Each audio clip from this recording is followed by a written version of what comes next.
शरपुंडरीक व्यासाम्बरीश शुकशौनक भीष्मदाल्भ्यान् रुक्मांगदार्जुन वसिष्ठ विभीषणादीन् पुण्यानिमान् परम भागवतान् नमामि।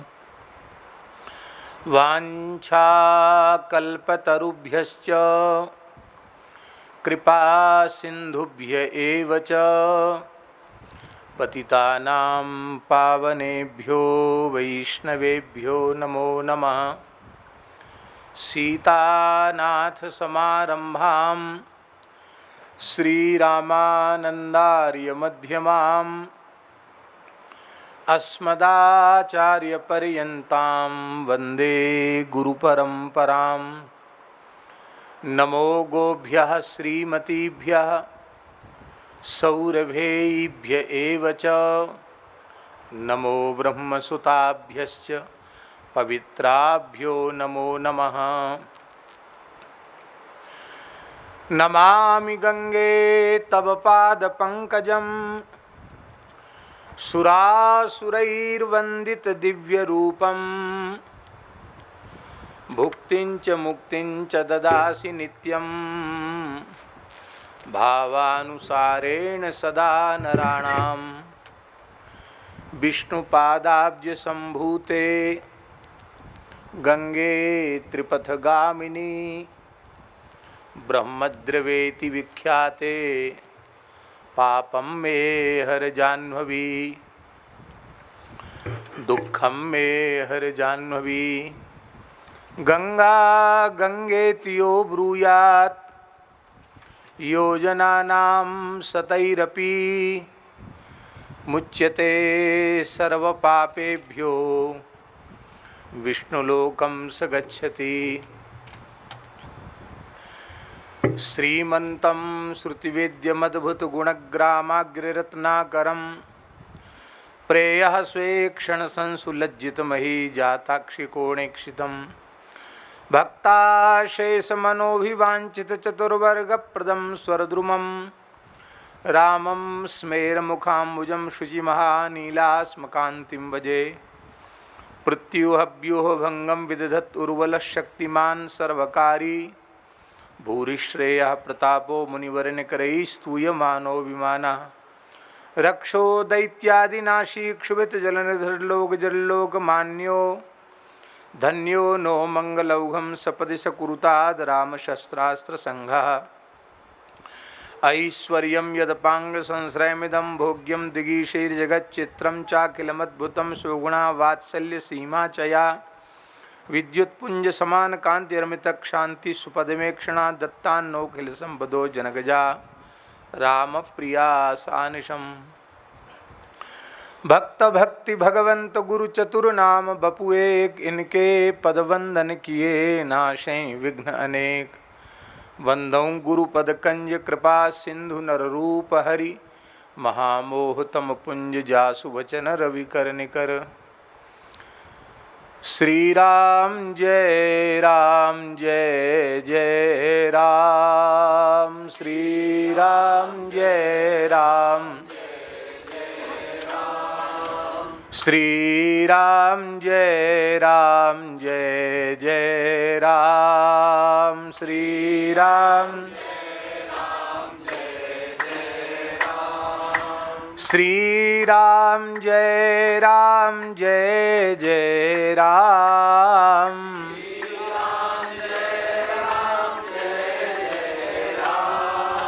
श्री राम जय जय राम।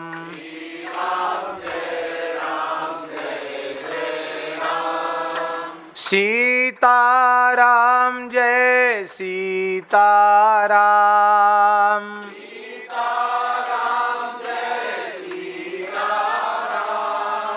राधे श्याम जय राधे श्याम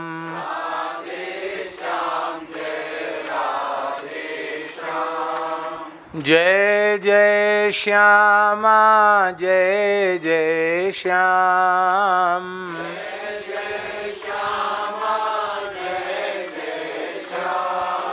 जय जय श्री वृंदावन धाम।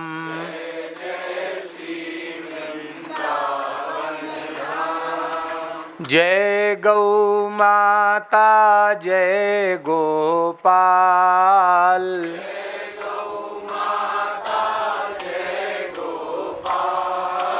भक्तवत्सल प्रभु दीन दयाल।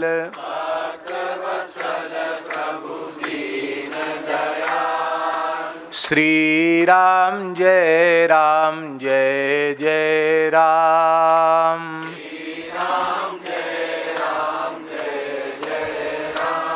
श्री सीता रामचंद्र भगवान की जय। श्री वृंदावन विहारी लाल की। श्री यमुना महारानी की। श्री गिरिराज महाराज की। यज्ञेश्वरी जगज्जननी गौ माता की। श्री जड़खोर गोधाम की। श्री सूरश्याम गोधाम की। श्री पथमेड़ा गोधाम की। श्री उत्तरकाशी गोधाम की। त्रिभुवन पावनी पतित पावनी भगवती श्री भागीरथी गंगा की। श्री उत्तरकाशी विश्वनाथ भगवान की। श्री अन्नपूर्णा माता की। श्री काल भैरवाद्यष्ट भैरवों की। समस्त क्षेत्राधिदेवताओं की। श्री ढूंढिराज गणपति की। सब संतन की। सब भक्तन की। सब विप्रन की। जगत गुरु श्रीमदाद्य रामानंदाचार्य भगवान की। जगत गुरु द्वाराचार्य श्री स्वामी मलुकदास जी महाराज की। सद्गुरुदेव श्री पहाड़ी बाबा जी महाराज की। सद्गुरुदेव श्री भक्तमाली जी महाराज की। जय जय श्री राधे। जय जय श्री सीताराम। हर हर महादेव। हरिशरणम भक्तवांछा कल्पतरु भक्तवत्सल शरणागत वत्सल। भगवान श्री हरि की महती कृपा करुणा से परम पवित्र देवभूमि ऋषिभूमि उत्तराखंड के उत्तरकाशी क्षेत्र के इस पवित्र स्थल पर श्री उत्तरकाशी मलुक पीठ आश्रम में परम पावनी विष्णुपादाब्ज संभूता भगवती श्री भागीरथी गंगा के तट पर बैठकर उनकी पवित्र सन्निधि में सर्वदेवमयी सर्वतीर्थमयी सर्ववेदमयी पूज्या गौ माता की पावन सन्निधि में पूज्य संतों की उपस्थिति में हम आप सबको मानव जीवन का सर्वोत्कृष्ट फल सत्संग श्री वैष्णव मताब्ज भास्कर ग्रंथ के सत्संग के माध्यम से श्रवण करने का सौभाग्य प्राप्त हो रहा है। विशेष रूप में वैष्णव भेद माने जीव भेद की चर्चा चल रही थी कि जीव दो प्रकार के होते हैं, एक तो बुभुक्षु होते हैं, एक मुमुक्षु होते हैं। और अब उसी बात को आगे कहा जा रहा है और उसी की कल अति संक्षिप्त चर्चा हुई थी, उसी को हम थोड़ा सा पुनः उसको सुस्पष्ट करने का प्रयास करते हैं। अनादि कर्मोत्कर्जात नाना देहाभिमानी सुमतोऽथ बद्धा सचाच्युता हेतु कृपावलेन विद्या क्रिया वास रुचि प्रवृत्ते विमोक्तुमिच्छुस्तु मुमुक्षुरुक्तः संबंधतः प्राज्ञ सुसम्मतोऽयं तथैव सांसारिक भोगमिक्षुर बुभुक्षुरन्यः खलु कथ्यते ज्ञैः। कर्मों का जो प्रवाह है वो अनादि है।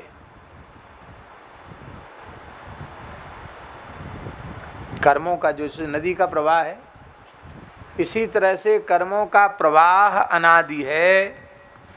और उस अनादि कर्म प्रवाह के, कर्म समूह के प्रवाह के कारण ये जीव अनंत काल से उस संस्कृति के प्रवाह में पड़ा हुआ है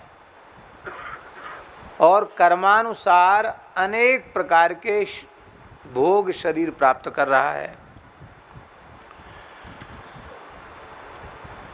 भगवान की प्रचंड बलवती माया, जिसके संबंध में कहा गया विष्णुर माया बलवती यया सम्मोहितं जगत, जिसके संबंध में कहा गया ज्ञानिनाम अपि चेतांसि देवी भगवती ही सा बलादा कृष्ण मोहाय महामाया प्रयच्छति। वो भगवती महामाया, त्रिगुणात्मिका माया, उस माया के कारण जिस शरीर में जीव पहुंचता है कर्मानुसार, उसी शरीर को अपना स्वरूप मानकर बैठ जाता है। कल हमने इसकी चर्चा की थी कि वस्तुतः न तो जीवात्मा देवता है, न असुर है, न मनुष्य है, न पशु है, न पक्षी है, न कीट है, न पतंग है, न वृक्ष है।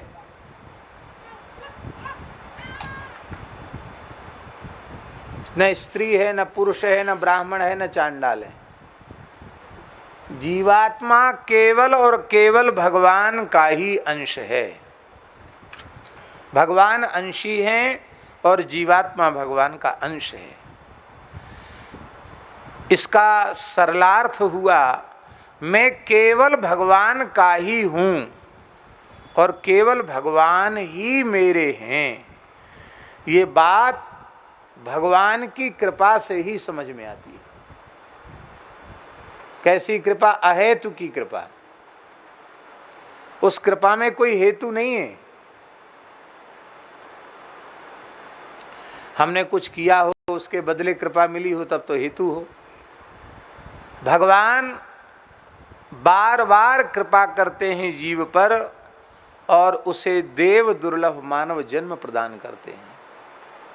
मनुष्य शरीर की प्राप्ति का एकमात्र हेतु है भगवत प्राप्ति।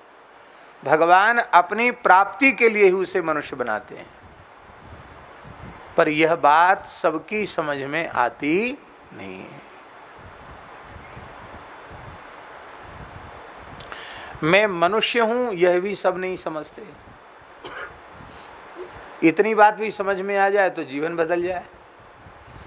मैं मनुष्य हूं तो मनुष्य का कर्तव्य क्या है, मनुष्य किस लिए भगवान ने बनाया है, इतने से ही काम बन जाए। पर इतना भी सोचने विचारने का समय लोगों के पास नहीं है। देखिए,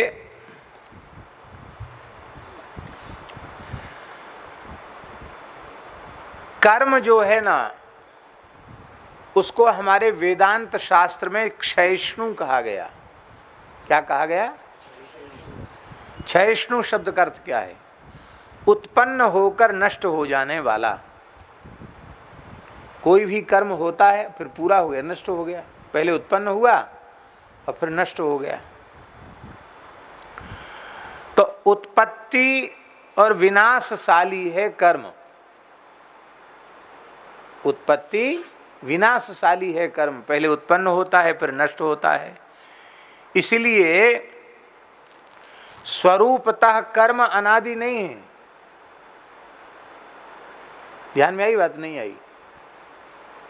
आप लोग समझे नहीं समझे? भाई उत्पन्न हुआ तो अनादि कैसे हुआ? जो पैदा हो गया, उत्पन्न हो गया, उसका तो आदि हो गया, वो अनादि तो नहीं रहा।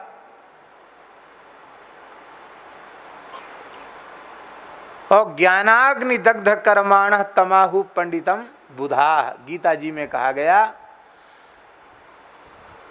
जिन महानुभावों ने अपनी ज्ञान रूपी अग्नि से कर्म की राशि को दग्ध कर दिया है, उसी को, उन्हीं महानुभावों को पंडित कहा गया। उनको क्या कहा गया? वही पंडित हैं। वस्तुतः पंडित कहलाने योग्य वही हैं जिन्होंने अपनी कर्म राशि को जलाकर भस्म कर दिया।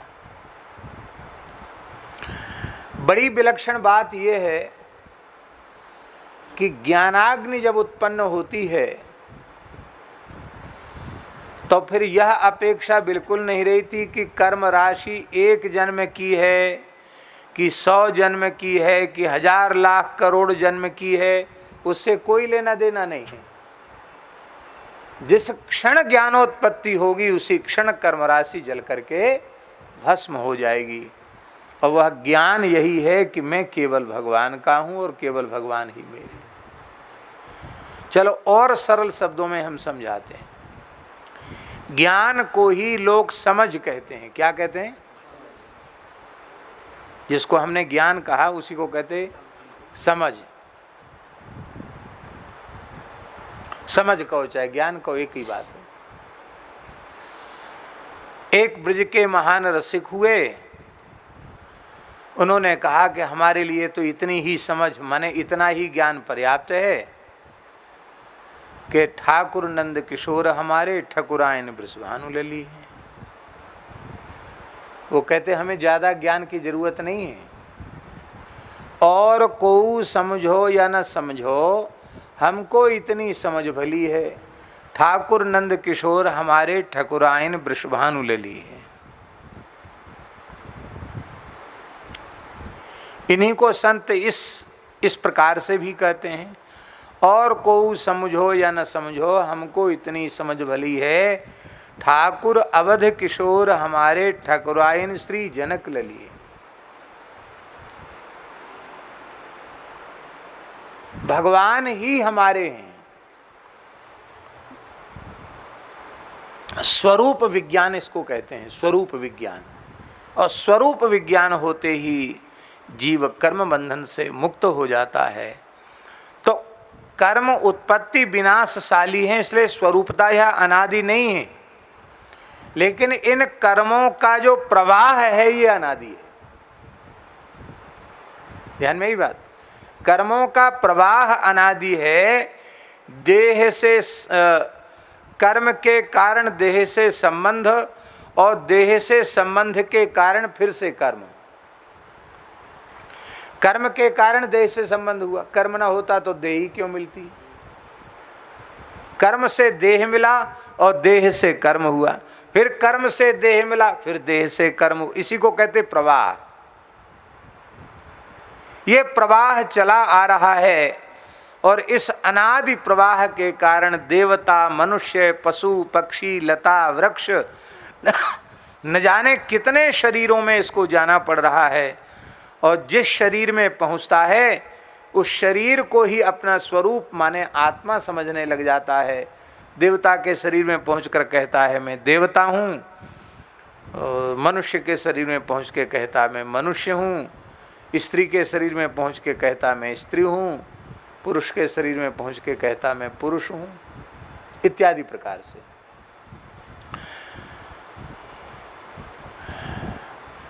स्वामी श्री संपूर्णानंद जी एक बात बहुत अच्छी कहते थे।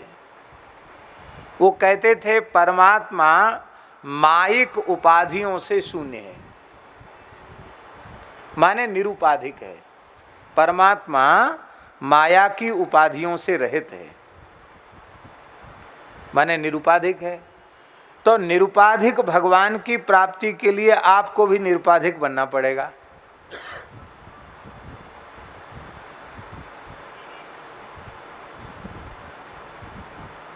निरुपाधिक ईश्वर की प्राप्ति के लिए आपको भी निरुपाधिक बनना पड़ेगा, नहीं तो ईश्वर की प्राप्ति नहीं होगी। ये जो देह संबंध से ज्ञान हो रहा है, देह संबंध को जोड़कर जो स्वरूप ज्ञान किया जा रहा है, यही है उपाधि। कि मेरा नाम सुधीर जी है, मैं अमुक गांव का रहने वाला हूं, अमुक जाति का हूं। व्यवहार में ये सब चलेगा, व्यवहार में कोई पूछेगा तो यही बताना पड़ेगा, लिखा पढ़ी में भी यही लिखना पढ़ना पड़ेगा, लेकिन भीतर से यह स्वीकार नहीं करना पड़ेगा। चलो इसको दूसरे ढंग से समझाते हैं। नाटक देखा है? नाटक किसी नाटक का मंचन होता है, नाटक होता है, नाट्य होता है। यहाँ भी पहाड़ में भी होता है ना, कोई नाटक होता कि नहीं? क्यों भगत जी, पंडित जी, होता ना नाटक? तो नाटक में किसी गरीब आदमी को भी राजा बना दिया जाता है। क्या? व्यक्ति तो निर्धन है, उसको तो थोड़ा पैसा मिलेगा नाटक करने का,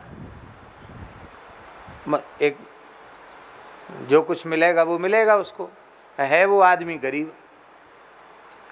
लेकिन जैसे ही वह निर्धन व्यक्ति मुकुट पहन करके, तलवार लेकर के और कवच धारण करके, चमकीले कपड़े पहन के मंच पर आता है, तो बिल्कुल राजा की चाल से चलता है, राजा की नज़र से देखता है। कहो मंत्रीवर क्या समाचार है, ऐसे बोलता है। उस समय वो यह बिल्कुल नहीं होने देता कि मैं तो अमुक गरीब आदमी हूँ और मेरे पास तो खाने के भी लाले पड़, ये बिल्कुल नहीं करता है। वो भीतर से ये बात समझता है कि मैं अमुक हूँ, लेकिन बाहर से सब नाटक करता है, क्योंकि बाहर से नाटक नहीं करे तो नाटक बिगड़ जाएगा।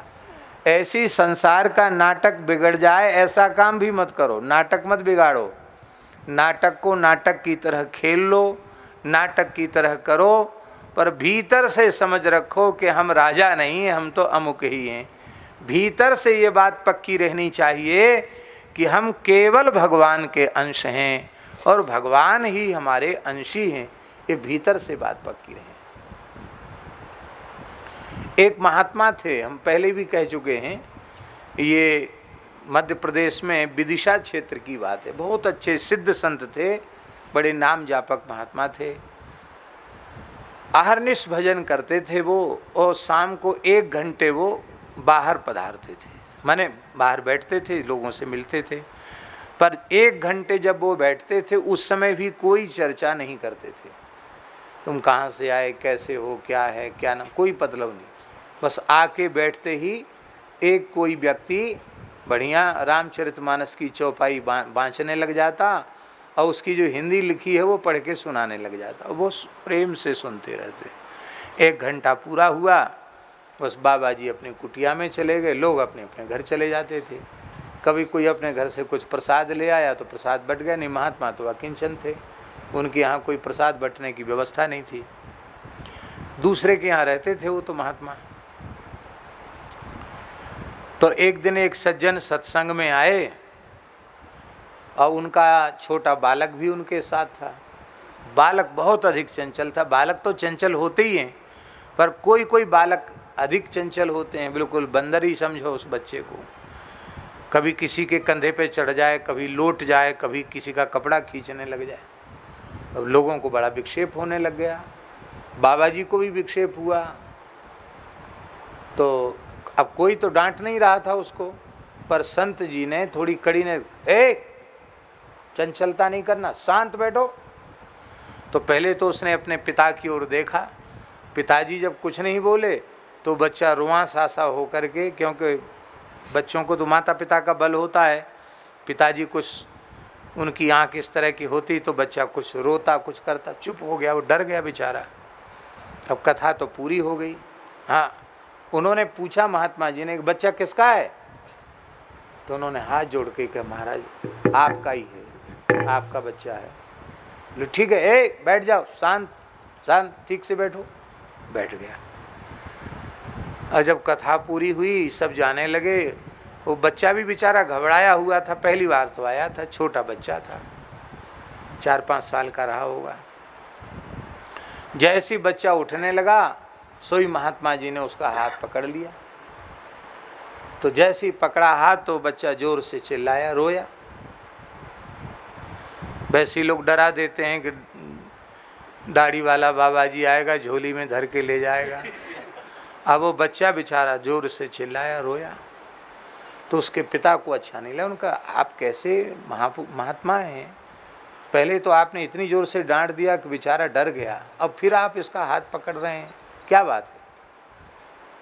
उन्होंने कहा देखो भाई, हम हाथ पकड़ रहे हैं वो ठीक कर रहे हैं, क्यों, हमने तुमसे पूछा था कि किसका बच्चा है, तो सब लोगों के सामने तुमने कहा कि आपका है, तो हमारा बच्चा हमारे पास रहेगा, तुम्हारे पास कैसे जाएगा, तुम्हारे घर कैसे जाएगा। तुमने सबके बीच में कहा है कि हमारा बालक। तुमने किसका बालक, बोले आपका बालक है, तो हमारा बालक उसको तुम कहाँ ले जा रहे हो, ये हमारे पास रहेगा, चाहे रोए और चाहे गाए चाहे हंसे, हमारे पास रहेगा। तो उन्होंने कहा कि महाराज ऐसे ही बोला जाता है। क्या कहा, ऐसे ही बोला जाता है कि भगवान का है, संत का है, गुरु जी का है, आपका ही तो है, ऐसा कहा जाता है। महात्मा बोले भैया ले जाओ बच्चे को, बच्चे की हमें ज़रूरत नहीं है, पर ऐसा कहो मत। कहने में तो संसार का व्यवहार है कि तुम्हारा पुत्र है तो कह दो मेरा पुत्र है, मेरी पुत्री है, मेरी पत्नी है, मेरा भाई है।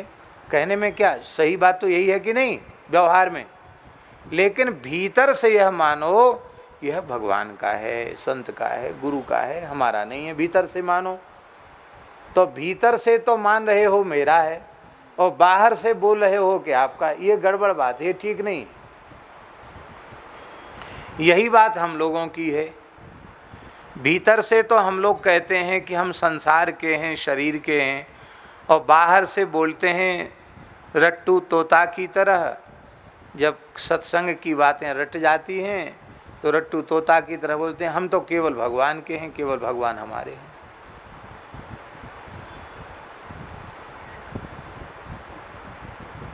भगवान में जैसी प्रीति होनी चाहिए वैसी प्रीति नहीं होती है। शरीर को आत्मा समझना ही अभिमान है। अभिमान अलग से कोई चीज़ नहीं है। लोग कहते हैं अभिमान, स्वाभिमान। ये अभिमान शब्द का वास्तविक अर्थ यही है, देह को आत्मा मानना। देह को आत्मा मानने लग जाना, इसी का नाम अभिमान है। और इसी देहाभिमान के कारण मोक्ष साधन में प्रवृत्ति नहीं होती। इसी देहाभिमान के कारण मोक्ष साधन में प्रवृत्ति नहीं होती है, सांसारिक कर्मों में प्रवृत्ति होती है। और सांसारिक कर्मों में प्रवृत्ति होने पर कभी शुभ वासना से शुभ कर्म भी बनते हैं और कभी अशुभ वासना जागृत होती है तो उससे अशुभ कर्म भी बन जाते हैं। और उन शुभ अशुभ कर्मों का फल यहाँ भी भोगना पड़ता है और मरने के बाद वहाँ भी भोगना पड़ता है। अब ये कर्म के ऊपर निर्भर करेगा। बहुत उग्र पुण्य होगा, बहुत तीव्र पुण्य होगा, अथवा तीव्रतम पाप होगा, तो उसका फल 3 वर्षों में सामने आ जाएगा। कोई विशेष अच्छा काम बन गया, उसका शुभ परिणाम वहाँ तो मिलेगा ही, पर यहाँ भी उसका लाभ 3 वर्षों में सामने आ जाएगा। और अधिक श्रेष्ठ शुभ कर्म होगा तो 3 महीने में उसका परिणाम सामने आ जाएगा। और अधिक श्रेष्ठ कर्म होगा तो 3 पखवाड़े में, माने 1.5 महीने में उसका फल सामने आ जाएगा। और अधिक ऊंची श्रेणी का शुभ कर्म होगा तो 3 दिन में उसका परिणाम सामने आ जाता है। 3 दिन में, कितने में? 3 दिन में सामने आ जाएगा।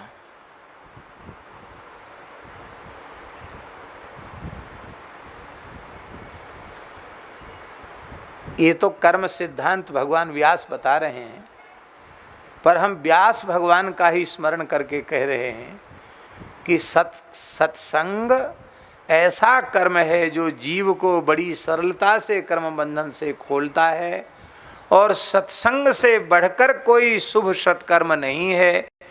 इसलिए सत्संग इतना श्रेष्ठ, इतना श्रेष्ठ, इतना श्रेष्ठ शुभ कर्म है कि उसका फल तो सत्संग के क्षण में ही मिल जाता है। ईमानदारी से सत्संग करो तो सत्संग के क्षण में ही उसका फल मिल जाता है।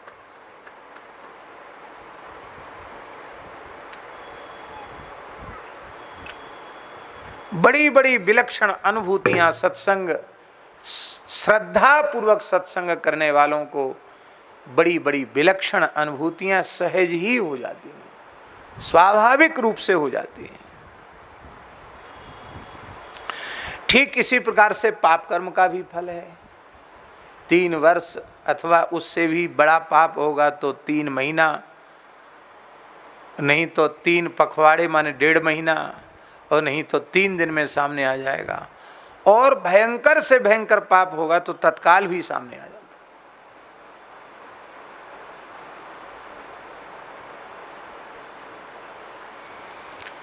तो उन शुभ अशुभ वासनाओं के कारण उसकी कभी शुभ में प्रवृत्ति होती है, कभी अशुभ कर्म में प्रवृत्ति होती है। और इसी शुभाशुभ कर्मों के कारण इनको शुभ अथवा अशुभ शरीर मिलते हैं। शुभ वासना से शुभ शरीर और अशुभ वासना से अशुभ शरीर। जैसे हम एक उदाहरण दें, नवदा भक्ति में आत्मसमर्पण भक्ति के आचार्य बलि जी,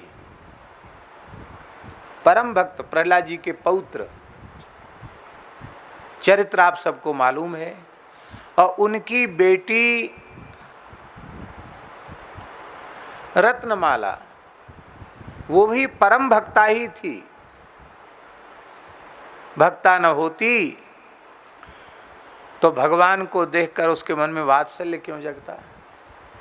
वामन भगवान को देखकर उसके मन में वात्सल्य जग गया, भारी वात्सल्य जग गया।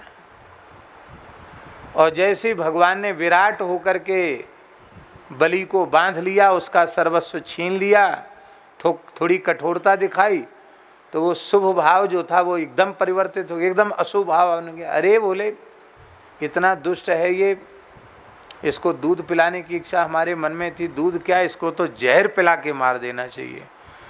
उस अशुभ वासना के कारण उसको पूतना बनना पड़ा।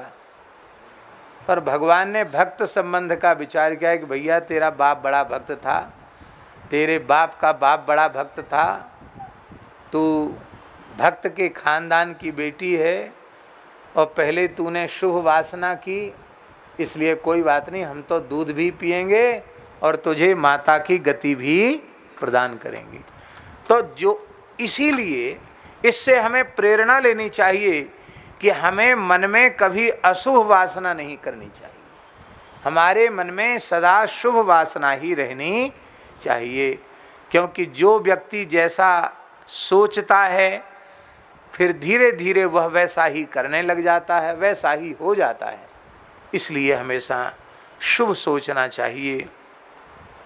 इसी प्रकार से जीवात्माओं को विविध शरीर प्राप्त होते हैं और मोक्ष साधन में उन देहाभिमानी शरीरों की प्रवृत्ति नहीं होती है।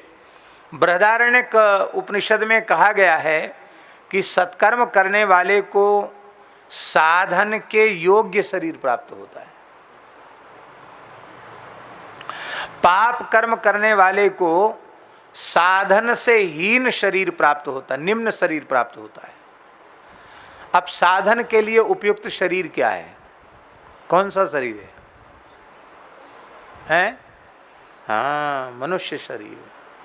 साधन के लिए उपयुक्त शरीर मनुष्य शरीर है।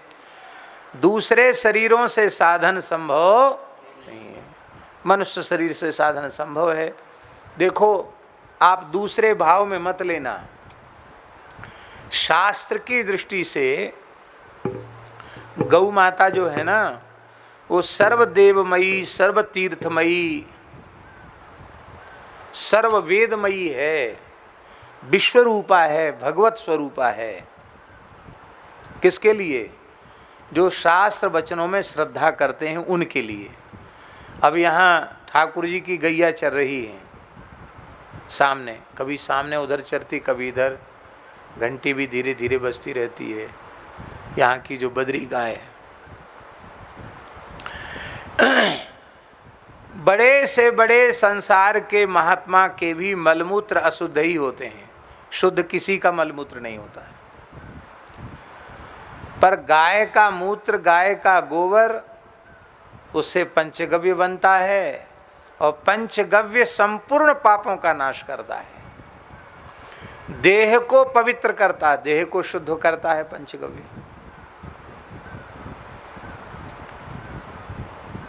यज्ञ करना है, जब तब करना है, तो गाय के गोबर से नहीं लिपोगे तो भूमि ही शुद्ध नहीं होगी। पुराणों में लिखा है कि इसका नाम है मेदनी। क्या नाम है? मधुकैटभ को जब भगवान ने मारा था तो उनके मेद से पूरी धरती भर गई थी, इसलिए इसका नाम हुआ मेदनी। तो वो असुर की मेद से वह अशुद्ध है, वो गाय के गोबर से ही शुद्ध होती धरती। इसलिए गोमये नोपलिप्य, गोबर से लीपो। गाय की बहुत भारी महिमा वेद पुराणों में है,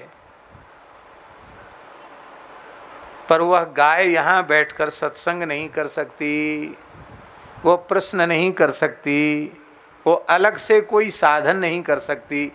हम शास्त्र में श्रद्धा रख के उसे भगवत स्वरूप मानते तो हमारा तो बंधन कट जाएगा, लेकिन वह जो है वह भी भोग शरीर ही है। क्या है?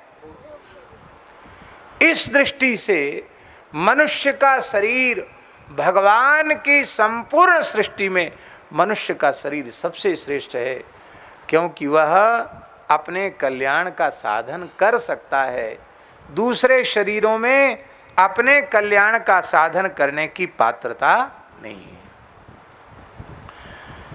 बृहदारण्यक उपनिषद में लिखा है, साधुकारी साधुर्भवति पापकारी पापो भवति। उत्तम कर्म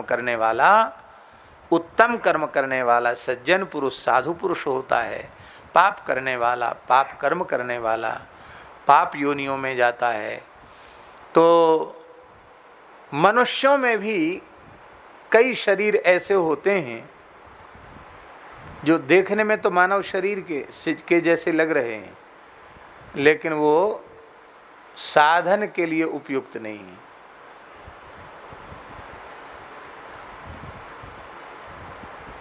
यद्यपि, ये विशेष बात है, यद्यपि ऐसे जीव भी चाहें तो साधन कर सकते हैं, भगवान की शरण में जा सकते हैं, वो भी साधन कर सकते हैं, पर वो तो पहले से ही हाथ खड़े कर देते। भजन होए नहीं तामस देहा, मन क्रम वचन मंत्र दृढ़ एहा। रावण ने घोषणा कर दी, बोले भैया विभीषण तुम भले ही राम राम करो, हमसे तो भजन होगा नहीं, हम तो जो ऊटपटांग काम कर रहे हैं वही करेंगे।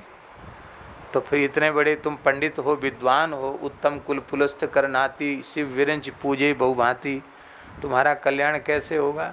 बोले तुम प्रेम करके अपना कल्याण करोगे, हम राम जी से बैर करके कल्याण करेंगे। बोलो भक्तवत्सल भगवान की।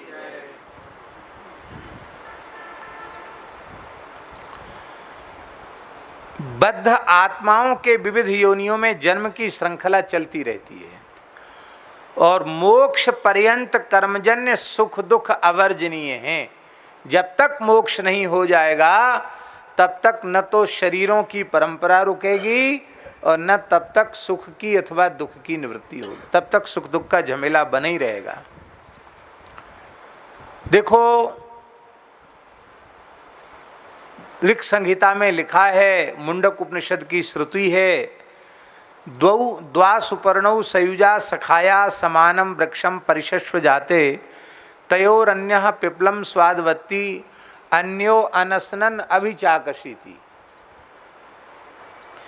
इस शरीर रूपी वृक्ष पर समान गुण वाले, साथ रहने वाले पक्षी के समान आत्मा और परमात्मा एक साथ इस शरीर वृक्ष पर निवास करते हैं।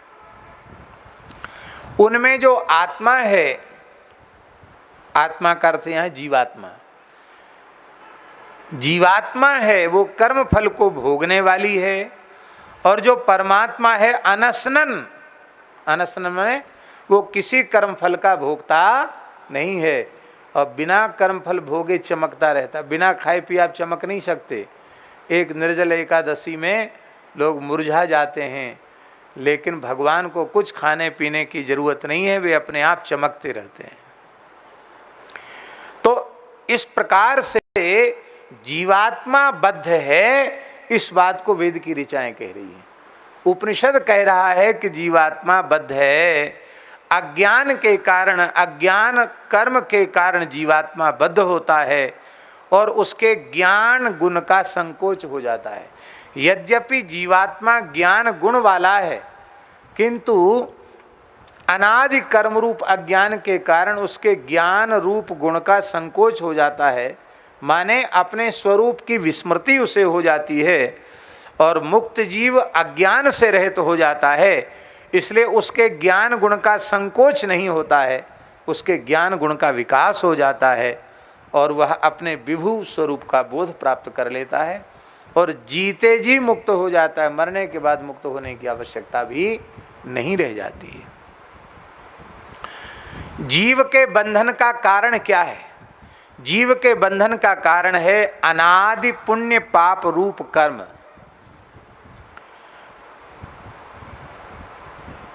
विष्णु रूप शक्ति पर कही जाती है और जीवात्मा नाम वाली शक्ति अपर कही जाती है, दूसरी कही जाती है।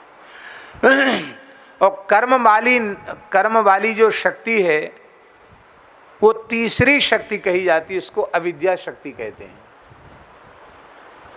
एक शक्ति परमात्मा, एक शक्ति जीव और एक शक्ति अविद्या। तो विष्णु पुराण में स्पष्ट लिखा है, विष्णु शक्ति ही परा प्रोक्ता, विष्णु शक्ति ही परा प्रोक्ता, और क्षेत्रज्ञाख्या तथा परा। क्षेत्रज्ञ माने जीव, क्षेत्रज्ञ नाम की शक्ति अपरा है, और अविद्या कर्म संज्ञान्या तृतीया, अविद्या कर्म संज्ञा वाली तीसरी शक्ति है जो जीव के बंधन का कारण बनती है।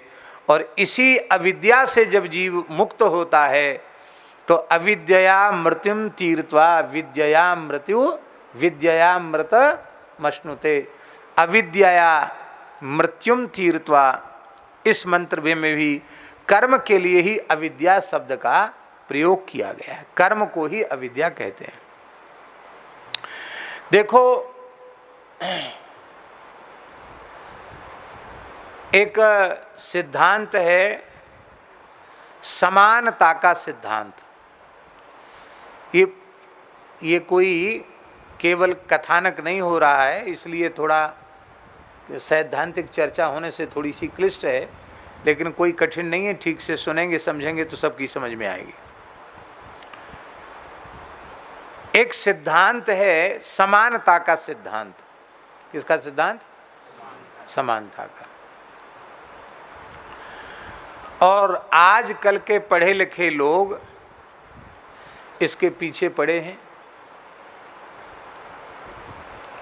और हम पूरे समाज में समानता कर देंगे, इसी के लिए उन्होंने धर्म को सारी समस्याओं की जड़ मानकर किनारे कर दिया और कम्युनिस्टवाद उन्होंने अपना लिया। कम्युनिस्टवाद का मूल क्या है? वो यही तो कहते हैं सब एक हो जाएंगे, यही कहते हैं कि नहीं? लेकिन ईमानदारी से बताओ, जिन जिन लोगों ने कम्युनिस्टवाद अपनाया, क्या वे एक जैसे हो पाए? वहां समानता आ पाई? धर्म से ईश्वर से विमुख हो गए।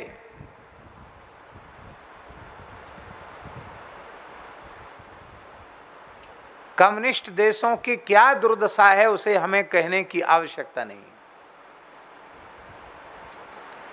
और उसी विचारधारा से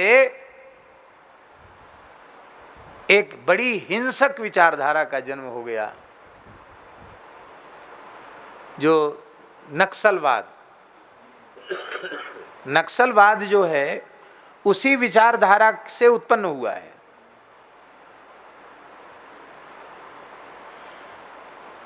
समानता के सिद्धांत को चिल्लाने के कारण रूस जैसे शक्तिशाली देश की क्या दशा हुई, टुकड़े टुकड़े हो गया।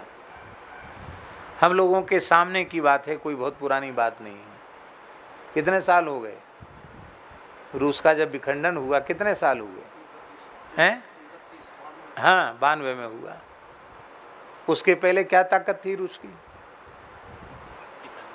चीन भी लगभग उसी कगार पर है।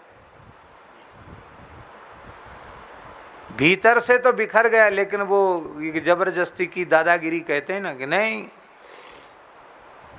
रौन दिया जाएगा, कुचल दिया जाएगा, ये बात है।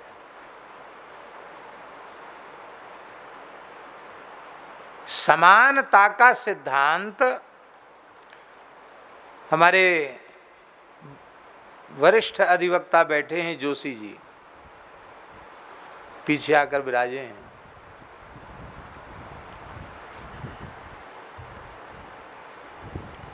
ये जो उंगलियां हैं हाथ की, इनको भगवान को असमान नहीं बनाना चाहिए। ये अंगूठा भी इतना लंबा हो, ये भी सब इतनी लंबी हो, ये सब एक क्या, ये इतनी बड़ी बना दी, इससे ये छोटी बना दी, इससे और ये छोटी बना दी, इससे ये थोड़ी और छोटी है, ये अंगूठा और अलग जैसा है। ये भगवान की क्या बुद्धि है पता नहीं है? पर आप कल्पना करो, एक हाथ अपनी बुद्धि से बना के देखो, जिसमें सब उंगलियां बरोबर, भोजन भी नहीं कर पाओगे, कोई काम नहीं हो पाएगा, बटन तक नहीं लगा पाओगे। सज्जन बोल रहे हैं।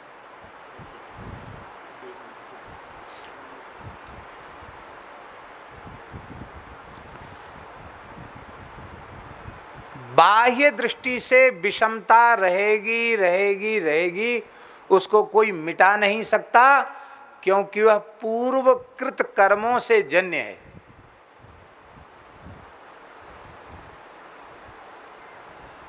कोई राजा बना और कोई मंत्री बना, और कोई मंत्री भी नहीं बना, मंत्री का नौकर बना, तो उसके मूल में कोई ना कोई पूर्वकृत कर्म है कि नहीं?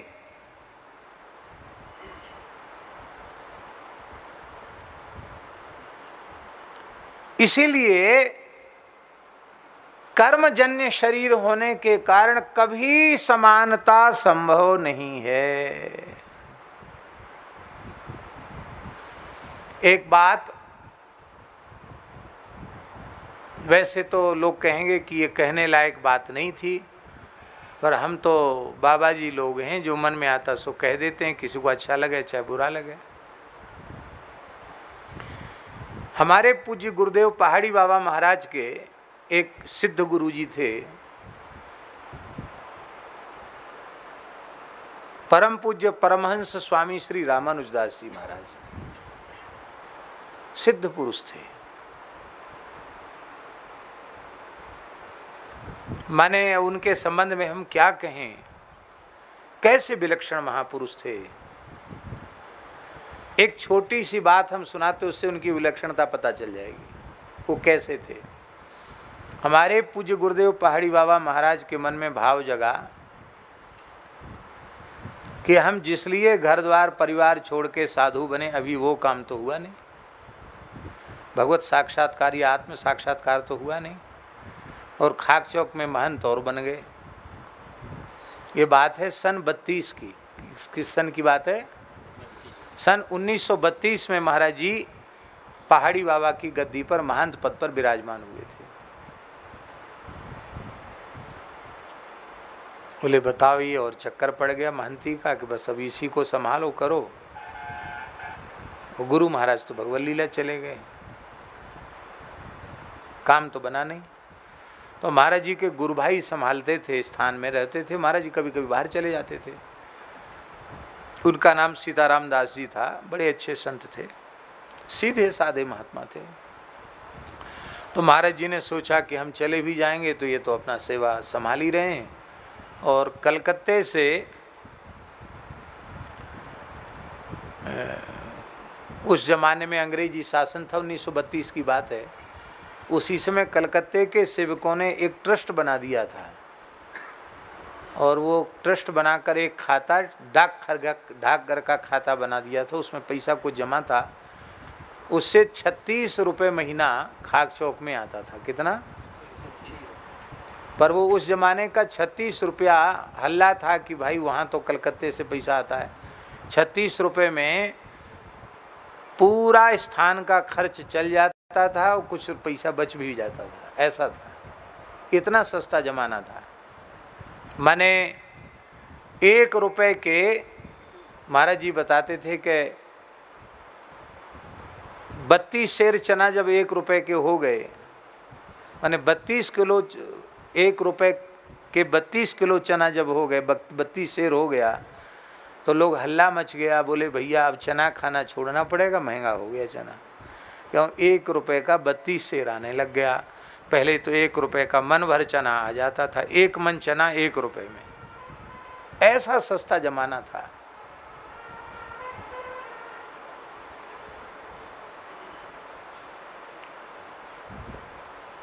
तो ऐसे सस्ते ज़माने में 36 रुपये बहुत होता था। तो महाराज जी ने सोचा काम तो सब चलेगा ही, और आपने तो चलो पूछ के जाएंगे तो ये जाने नहीं देंगे। तो महाराज जी बिना बताए सवेरे कमंडल उठाया, 3 बजे तो जाती थे बाहर मैदान, कमंडल उठाया, गए तो लौट के नहीं आए।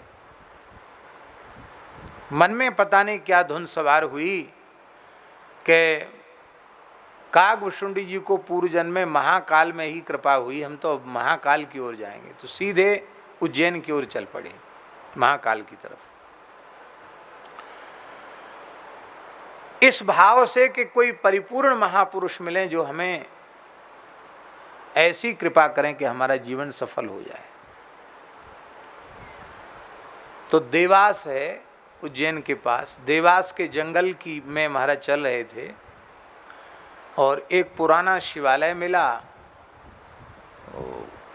जीर्ण शीर्ण था। और महाराज बहुत थके हुए थे, तो वहीं पहाड़ी बाबा महाराज लेट गए।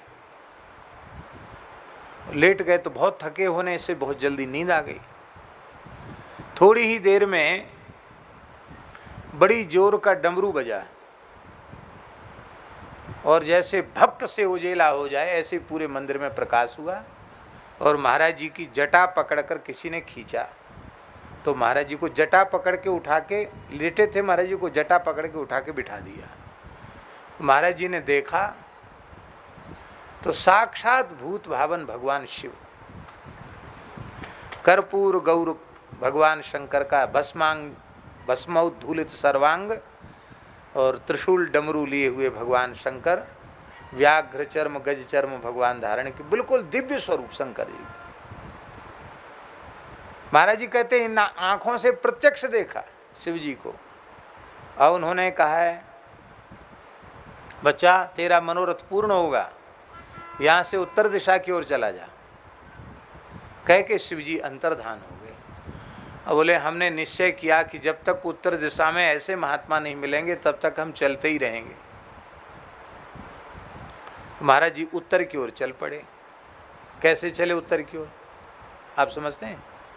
जंगल में कैसे पता लगा? शंकर जी की जलहरी देख के पता लग जाता है। तो शिव जी की जलहरी उत्तर में ही होती है। बोले अब ई से उत्तर दिशा का त्याग नहीं करना है। महाराज जी उत्तर की ओर चलने लगे।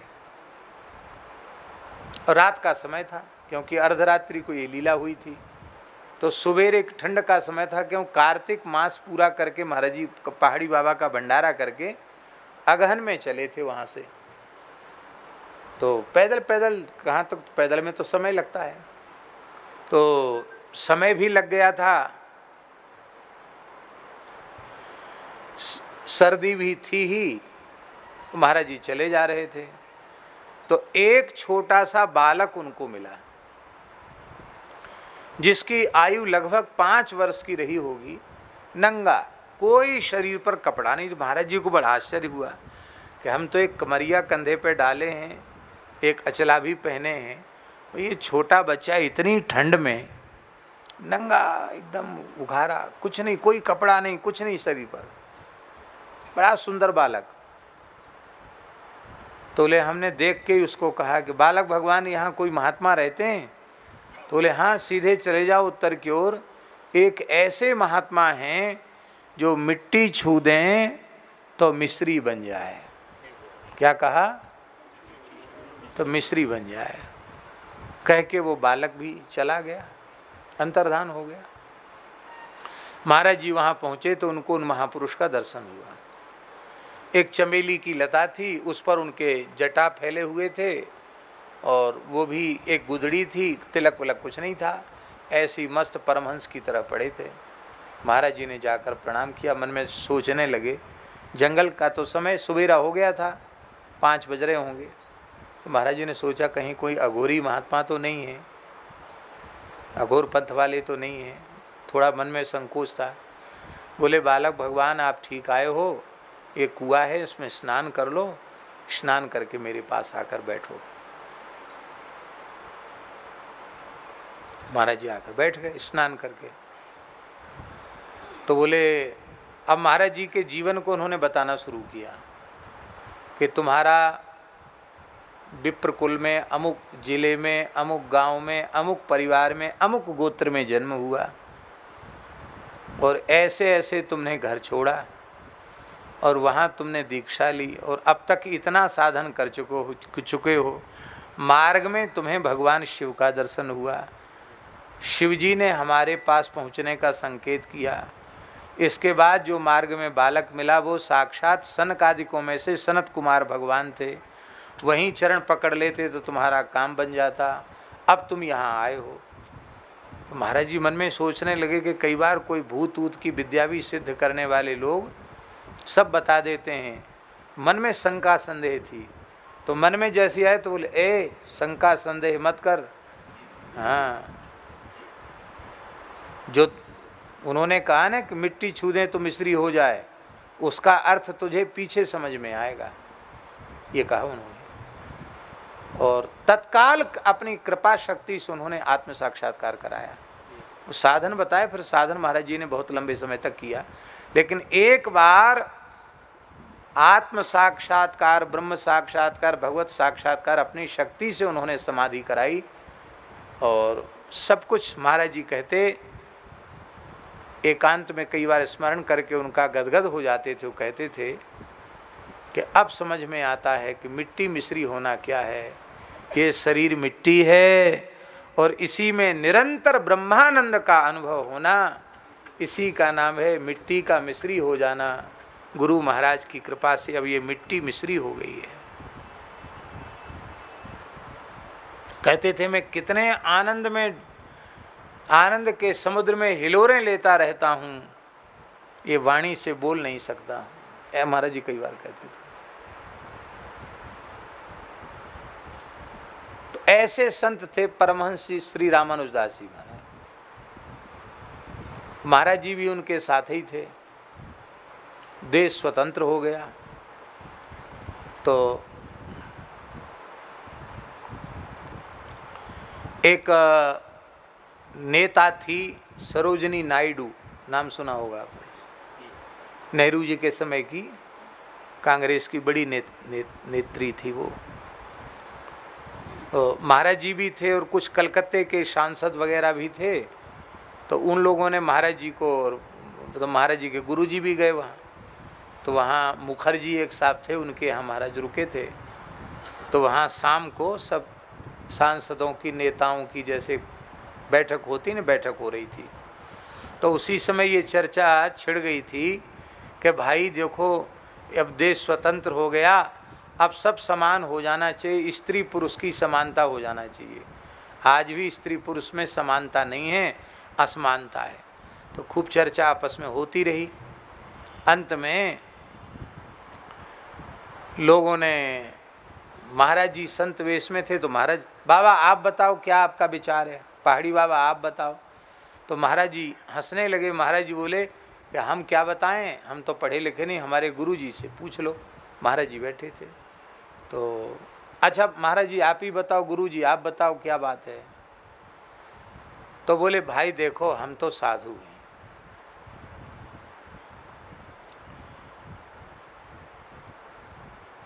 अब जो बात हम कह रहे हैं उसको बुरे अर्थ में मत ले जाना। उन्होंने कहा कि तुम हमसे पूछते हो को समानता क्यों नहीं होनी चाहिए, और हम तुमसे एक बात पूछ रहे हैं उसका उत्तर दे दो।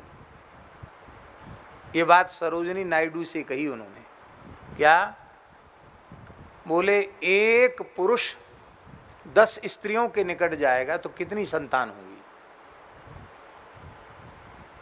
सबने कहा 10। और बोले एक स्त्री 10 पुरुषों के निकट जाएगी तो कितनी संतान होगी? सोई सरोजनी नायडू ऐसी हो गई, कुछ बोल नहीं पाई। और महाराज के गुरु जी बोले चलो हट, मूर्खों की समाज है, यहाँ बक बक बक बक कर रहे हैं, चलो अपने राम राम करते हैं। उठ के गए, जहां आसन था वहां चले गए। उनका कहना यह था कि भाई वहां से ही भगवान ने अलग अलग काम बनाकर भेजा है। स्त्री का शरीर अलग है, उसका धर्म अलग है, पुरुष का शरीर अलग है, पुरुष का धर्म अलग है, सबका अपना अपना काम है, अपने अपना काम करो। तो शरीरों की समानता कभी नहीं हो सकती। अरे शरीरों की समानता होती तो जो काम घोड़ा कर सकता वो उस काम में आप गधे को क्यों नहीं लगाते हो? भाई आकार तो लगभग एक जैसा ही है। गधे को गधा कहते, खच्चर को खच्चर कहते, घोड़े को घोड़ा कहते। तो समानता का सिद्धांत क्या है? समानता का सिद्धांत है शुनि चैव स्वपाके च पंडिता समदर्शिनः। शरीर भेद भेद नहीं, बस ये है कि सब में एक तत्व व्याप्त है, वह परमात्मा सर्वत्र सब में समान रूप से विद्यमान है। इस भाव से सभी प्राणियों के साथ प्रेम पूर्ण व्यवहार रखना, किसी के प्रति द्वेष नहीं, किसी के प्रति घृणा नहीं, किसी के प्रति बैर नहीं, सबके प्रति क्षमा दया करुणा का भाव, ये तो संभव है। लेकिन आप कहो कि सब एक हो जाएं, एक कैसे हो जाएंगे भाई? क्योंकि उन सब जीवों के कर्म अलग अलग हैं और उन अलग अलग प्रकार के कर्मों को भोगने के लिए उनको अलग अलग हो जाना पड़ता है। श्री संपूर्णानंद जी के यहाँ एक उनके सेवक एक पद गाते थे गुजराती में। वो पद तो हमें पूरा याद नहीं है, वो मीराबाई का पद है। और संपूर्णानंद जी उसको सुन के बड़े राजी होते थे, बड़े प्रसन्न होते थे। उस पद में है, पद तो लंबा है और उस पद में है,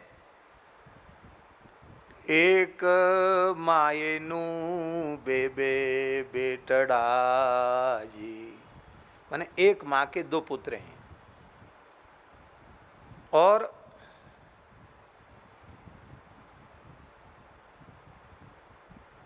दो बेटा होने के बाद भी दोनों के पूर्वकृत कर्मों में भेद है। इसलिए एक के सिर पर तो छत्र लगा और एक को देश निकाला हो गया तो बीजा भारी बेच खाए। दूसरा जो है वो लकड़ी, जंगल से सूखी लकड़ी बेच करके और फिर कुछ आटा दाल चावल लेकर अपना गुजारा कर रहा है। ऐसा क्यों? क्योंकि कर्म नो संघाती राणी राणा मारो कोई नहीं, नथी है पर कोई नहीं, कर्म का संघाती कोई नहीं है। कई उदाहरण उसमें है। एक गाय नु बेबे बाछड़ा जी, एक गाय के 2 बछड़े हुए। एक तो बनो शिवजी नो पूठियो, एक शिवजी का नंदी बन गया। बीजो घाचिया ने घेर, दूसरा तेली के कोल्हू का बैल बन गया। आंख पर पट्टी बन गई, गले में टुन टुन टुन टुन घंटी लटक रही है, घूम रहा है एक ही जगह पर। बीजो घाचिया ने घेर, कर्म नो संघाती राणा मारो कोई नहीं। तुम राजा हो, तुम्हारे कर्म में राज लिखा है, हमारे कर्म में जोग लिखा है। मैं भिखारिन हो गई हूं। अब तुम हमारा आग्रह कर रहे हो कि चित्तौड़ फिर से चलो, तुम्हें अब चित्तौड़ जाने वाली नहीं। तत्व ज्ञान का वर्णन है इस पद में। उसमें अंत में मीरा कहती है, गुरु ने प्रतापे बाई मीरा बोलिया। ये सब जो हमने उपदेश दिया है गुरु प्रताप से दिए। गुरु ने प्रतापे बाई मीरा बोलिया, क्या बोला? अंतिम अंतिम अकाट्य हमारा विचार क्या? दीजे हमने संत चरण मावास, कर्म नो संगाती राणा मारो कोई नहीं। बस मैं संतों के चरणों में रहूं, अब इन चरणों को छोड़कर मुझे कहीं जाना। ये बात तो कर्म का जो सिद्धांत है, इसलिए समानता जो है वो तत्व की दृष्टि से तो है, पर शरीरों की दृष्टि से कभी समानता संभव नहीं है। अरे और दूसरे की समानता जाने दो, बहुत दूर की बात है। इतने लोग यहाँ बैठे हैं, 50 लोग तो शायद होंगे कि नहीं होंगे? 50 लोग नहीं होंगे। 50 लोग होंगे?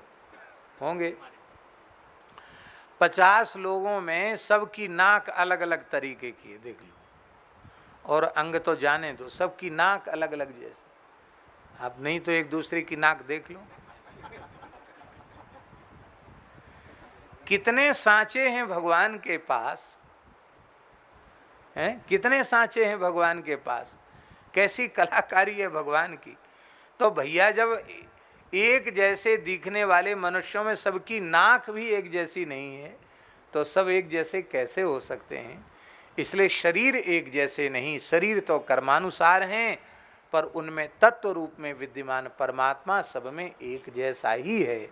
ऐसा विचार करके जड़ चेतन जग जीव जत सकल राममय जान, बंदौ तिनके पद कमल सदा जोर जुगपान, सीय राममय सब जग जानी, करहु प्रणाम जोर जुग पानी। तो इस जगत के वैचित्र का कारण कर्म ही जगत के वैचित्र का कारण है। नहीं तो सृष्टि जब सबसे पहली सृष्टि बनी थी तो वहां तो कोई कर्म ही नहीं था, तो सबको एक जैसा ही होना चाहिए था, लेकिन सब एक जैसे तो नहीं हुए। कोई देवता बना, कोई मनुष्य बना, कोई पशु बना, कोई पक्षी बना, कोई वृक्ष बना। तो इसके पीछे क्या है? इसके पीछे उनके कर्म। इसलिए महाप्रलय का जो सिद्धांत है, उस महाप्रलय में जब सब कुछ नष्ट हो जाता है और संपूर्ण जीव वो ब्रह्मा जी में विलीन हो जाते हैं, और ब्रह्मा जी भी भगवान श्री हरि में विलीन हो जाते हैं, और फिर भगवान नारायण योग निद्रा का आश्रय लेकर शयन करते हैं, और जब उनके मन में पुनः सृष्टि का संकल्प होता है तो उनके नाभि से कमल प्रकट होता है, कमल से ब्रह्मा जी उत्पन्न होते हैं, ब्रह्मा जी सृष्टि का विस्तार करते हैं। तो अब देखिए, इतने लंबे काल तक ब्रह्मा जी के भीतर और ब्रह्मा जी के माध्यम से भगवान के भीतर विश्राम करने के बाद भी उन कर्म, उन जीवों के जो पूर्व जन्मों के कर्म के संस्कार हैं वो नष्ट होते नहीं हैं। उन्हीं संस्कारों के अनुसार कोई मनुष्य बनता है, कोई पशु बक्षा बनता है, कोई पक्षी बनता है, कोई ब्राह्मण कुल में जन्म लेता है, कोई अंत्यज कुल में जन्म लेता है। उसी कर्म के अनुसार सब जीवों का जन्म होता है। इसी को कर्म सिद्धांत कहते हैं। इसलिए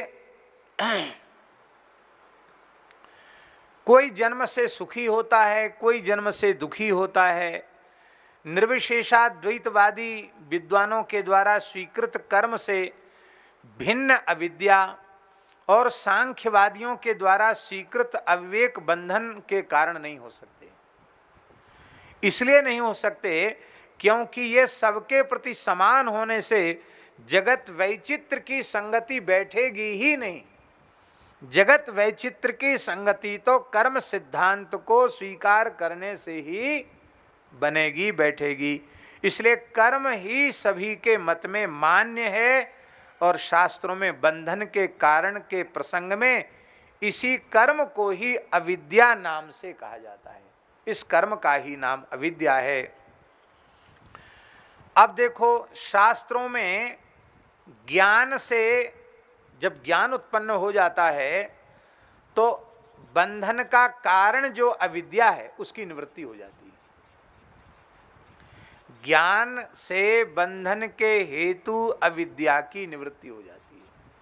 ज्ञान उत्पन्न हुआ तो बंधन का जो कारण अविद्या है वो नष्ट हो जाती है।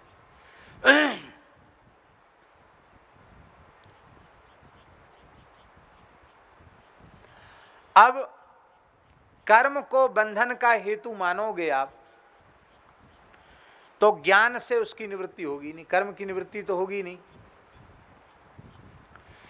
ऐसी शंका यदि कोई करे तो ये शंका उसकी ठीक नहीं है, क्योंकि मोक्ष का हेतु जो ज्ञान है वह ज्ञान भी कर्म ही है। मोक्ष का हेतु जो ज्ञान है वो ज्ञान भी कर्म ही है। स्मृति संतान रूप उपासनात्मक ज्ञान पुरुष के प्रयत्न द्वारा साध्य होने से कर्म है।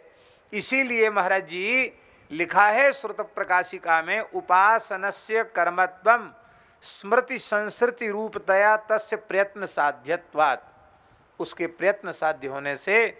और ये बात है, अतः ज्ञान से कर्म नामक अविद्या की निवृत्ति होती है। और जब कर्म नामक अविद्या की निवृत्ति होती है तो अविद्या के नष्ट होते ही पुण्य पाप सब खत्म हो जाता है। और अब आप निर्विशेषाद्वैत मत के अनुसार मुक्त जीवन काल में, मुक्त के जीवन काल में अविद्या के न रहने पर भी प्रारब्ध कर्म से शरीर रहता है, ऐसी बात आप मानोगे तो महाराज जी ज्ञान अज्ञान का ही निवर्तक है। वो ज्ञान अज्ञान का निवर्तक तो हो जाएगा पर ज्ञान कर्म का निवर्तक नहीं होगा, ज्ञान कर्म की निवृत्ति कराने वाला नहीं होगा। और जब कर्म का निवर्तक नहीं होगा तो अविद्या रहने पर भी प्रारब्ध कर्म के न रहने से शरीर नहीं रहता। अब प्रारब्ध कर्म ही नहीं रहेगा तो शरीर ही भी नहीं रहेगा। इसलिए बंधन का कारण अज्ञान माना जाए तो ज्ञान के होते ही देह नष्ट हो जाना चाहिए, पर ज्ञान उत्पन्न होने के बाद भी शरीर तो रहता है, शरीर नष्ट नहीं होता है। इसीलिए कुल मिला के बात यह है कि इस संसार के विचित्रता का कारण कर्म को ही मानना चाहिए। और वो कर्म, आहा क्या कहना, सन्मुख होय जीव मोहि जबहि, जन्म कोटि अघनासहि तबहि। जब जीव भगवान के सन्मुख होता है तो उसके करोड़ों जन्मों के पाप नष्ट हो जाते हैं। 3 प्रकार के कर्म कहे गए हैं, एक संचित, एक क्रियमाण और एक प्रारब्ध। ये 3 प्रकार के कर्म हैं। तो भगवान की शरण ग्रहण करने से संचित कर्म नष्ट हो गए। जिस संचित से शरीर मिल रहे हैं बार बार, प्रारब्ध बन रहा है, वो संचित तो नष्ट हो गया। और संचित नष्ट हो गया तो द्वारा संचित हो, द्वारा संचित नहीं होगा, क्योंकि क्रियमाण कर्म ही संचित में जाते हैं। और अब भगवान की शरण ग्रहण कर लेने के बाद क्रियमाण कर्म का बंधन नहीं रहा, क्योंकि अब जो कुछ कर रहा है वो भगवान की प्रसन्नता के लिए कर रहा है और भगवान के चरणों में समर्पित कर रहा है। कायेन वाचा मनसेन्द्रियैर्वा बुद्ध्यात्मना वानुसृत स्वभावात् करोति यद्यत् सकलं परस्मै नारायणायेति समर्पयेत् तत्। भगवान को अर्पित कर रहा है। तो अब क्रियमाण कर्म का बंधन नहीं रहा। ध्यान में आई बात, संचित भस्म हो गया, क्रियमाण का बंधन नहीं रहा। अब बचा क्या? प्रारब्ध। और प्रारब्ध का संबंध किससे है? इस वर्तमान देह से है। और ये वर्तमान देह अपनी अवधि पूरी करेगा तो बस फिर सीधे ठाकुर जी की गोद में जाना है, यदि ईमानदारी से भगवत शरणागति है तो। पर भगवान क्या, फिर तो मरने से डर नहीं। जेहि मरने से जग डरे, सो मेरे आनंद, कब मरी हो कब भेंटी हो पूर्ण परमानंद। भगवान की गोद में जाकर पहुंचना है। तो ये सृष्टि चक्र यही है। और मरण काल में, मरण का अर्थ क्या है? मरण का अर्थ है पूर्व शरीर का त्याग। मरण का अर्थ क्या है? ये जो शरीर है इसका त्याग, इसी का नाम मरण है। शरीर छूट जाना इसी का नाम मरण है। और जीवात्मा का तो मरण है ही नहीं, क्योंकि ईश्वर अंश जीव अविनाशी, चेतन अमल सहज सुख राशि। श्री कबीरदास जी बड़े सिद्ध संत हुए। उनसे किसी भोले भाले संत ने पूछा, महाराज आप तो त्रिकालदर्शी हो, आप कितने समय तक धरती पर विराजोगे? बोले क्या कहना चाहते? बोले आपकी मृत्यु कब होगी? तो कबीरदास जी तो बड़े विनोदी महात्मा, बोले अरे क्या पूछते हो हमारी मृत्यु, हम तो कभी मरेंगे ही नहीं।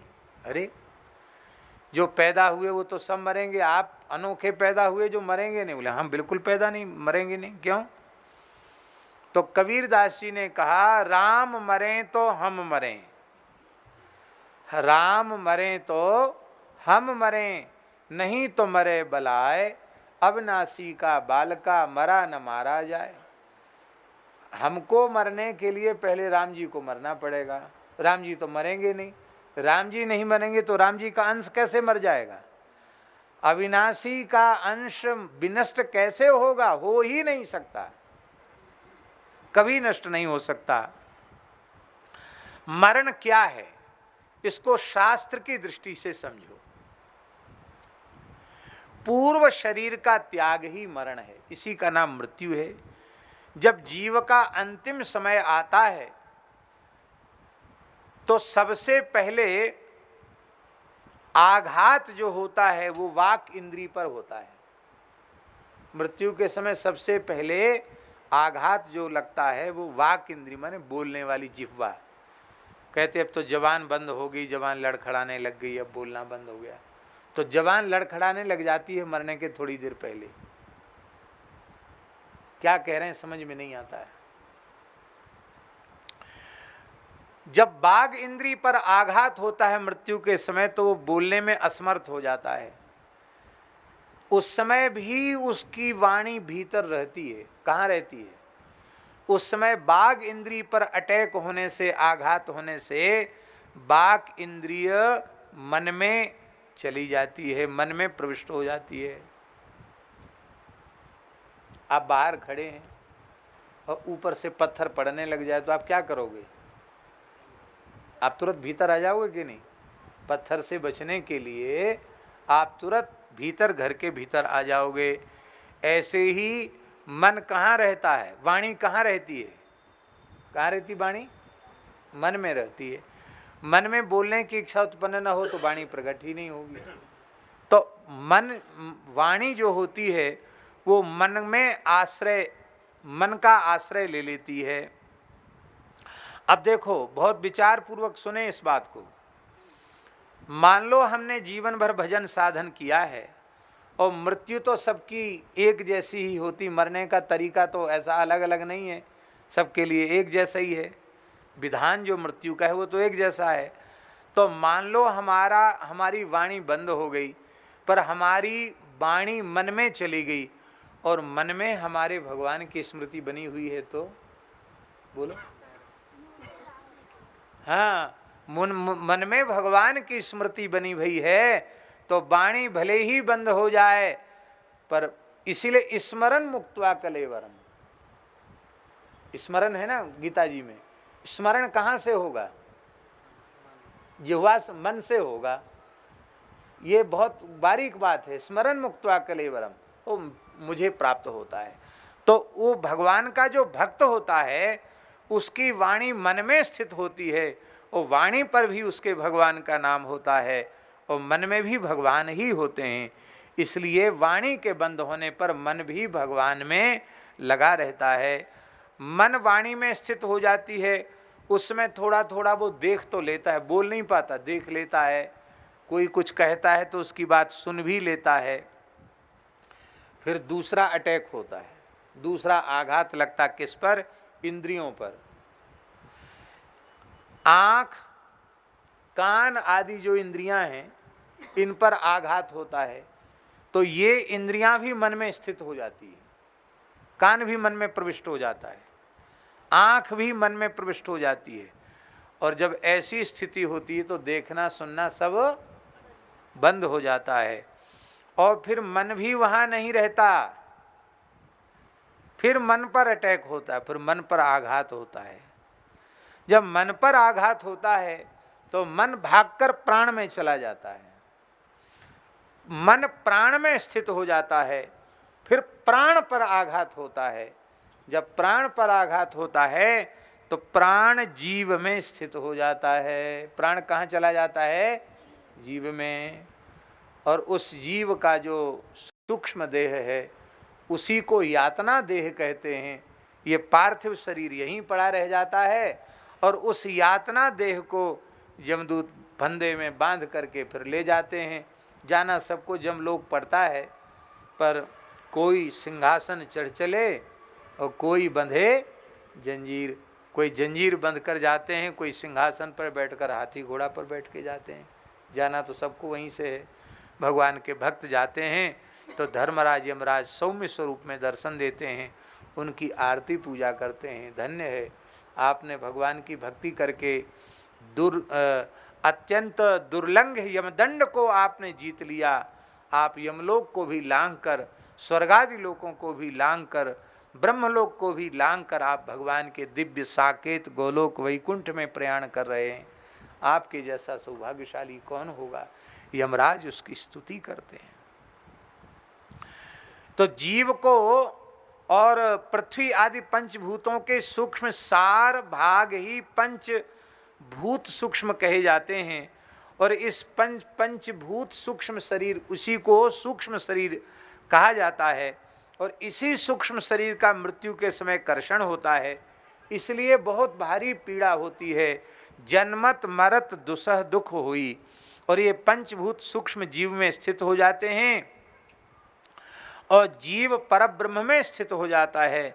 शरीर से उत्क्रमण करने वाला जीव मन के प्राण में मिलने के पूर्व आगे प्राप्त होने वाले शरीर का चिंतन करने लग जाता है। यदि विशिष्ट भगवान की साधना उपासना नहीं बनी है तो उसके कर्म के अनुसार आगे के शरीर उसको दिखने लग जाते हैं।